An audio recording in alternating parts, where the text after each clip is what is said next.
The text describes a village where whenever a child is born, they disappear for 5 days after birth, only to be found in good health and without signs of hunger or thirst. Dr. Ali Abd al-Azim, a professor of ancient Egyptian history, hears about this phenomenon from his colleague, Dr. Hamdan al-Azizi. Dr. Ali becomes intrigued and starts to inquire more about the village, its location, and what happens to the children during those 5 days. Dr. Hamdan explains that the children always return to the same place they disappeared from, and the villagers have become accustomed to it. The disappearances occur only at night while the parents are asleep. People in the village have even reported staying awake to protect their children, but suddenly, they experience strange fainting spells or blows that render them unconscious, and they remember nothing. The village has unique characteristics, such as the children developing unusual physical traits as they grow, with a peculiar lack of obesity. The doctor learns about the village's resistance to government attempts to fill wells, even after a cholera outbreak. The villagers prevented the government from sealing their wells, and though some guards contracted cholera, none of the villagers did. Dr. Ali is puzzled and asks about the village's possible archaeological significance, but Dr. Hamdan is uncertain. He provides the name and location of the village and warns Dr. Ali about the villagers' aversion to strangers. Undeterred, Dr. Ali decides to visit the village to investigate. However, upon arriving, he is met with an unexpected attack, loses consciousness, and wakes up surrounded by elderly village elders.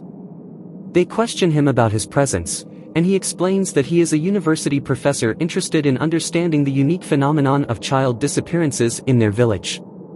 The elders grant him 3 days to investigate but warn that after that period, he will be unwelcome. They place a green pendant around his neck, instructing him not to remove it, ensuring that none of them will harm him. Dr. Ali is intrigued by the elders' words, particularly the phrase, "at least among us," suggesting there may be hidden knowledge. Despite his attempts to communicate this to the elders, he is guided to a hospitality house by a tall, strong man in the village. The sheikh granted it to him. He remembered the well he found and started searching for other wells. Whenever he asked someone, they remained silent, looking at him as they passed by graciously. However, in the end, he found a well under a tree that seemed empty. He threw a stone into it, but the stone didn't fly, and there was no sound. Thinking it wasn't the right well, he continued walking, throwing stones into other wells even if they had water.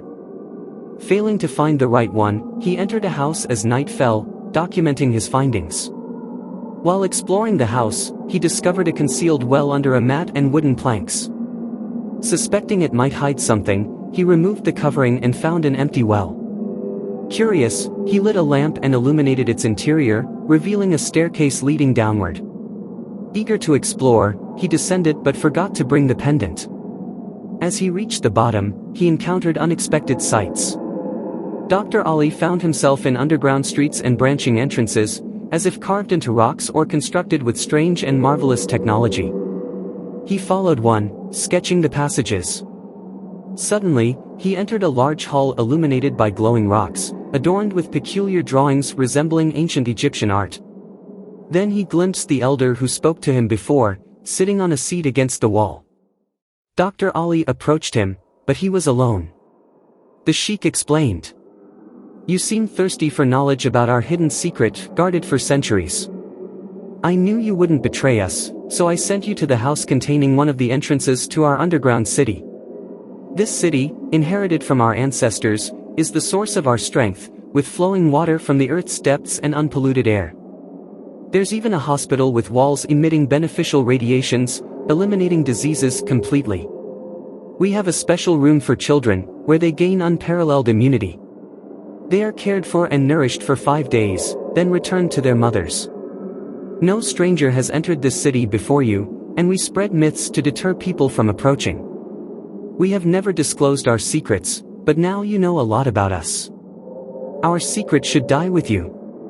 Yet, since you've earned our trust, we will share a cloak containing items that might assist you. We trust you to bring the pendant of the jinn, missing from our village for centuries." As the sheikh gestured behind him, Dr. Ali saw a group of strong, steel-handed fighters with eyes gleaming mysteriously.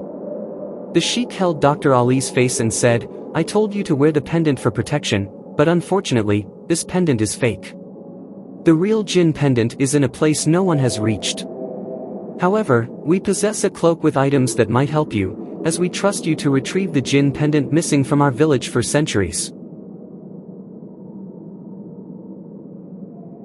Wait for the story of the Jinn necklace, as it is 3 separate stories. Do not forget to subscribe to the channel and activate the bell button to receive all new updates.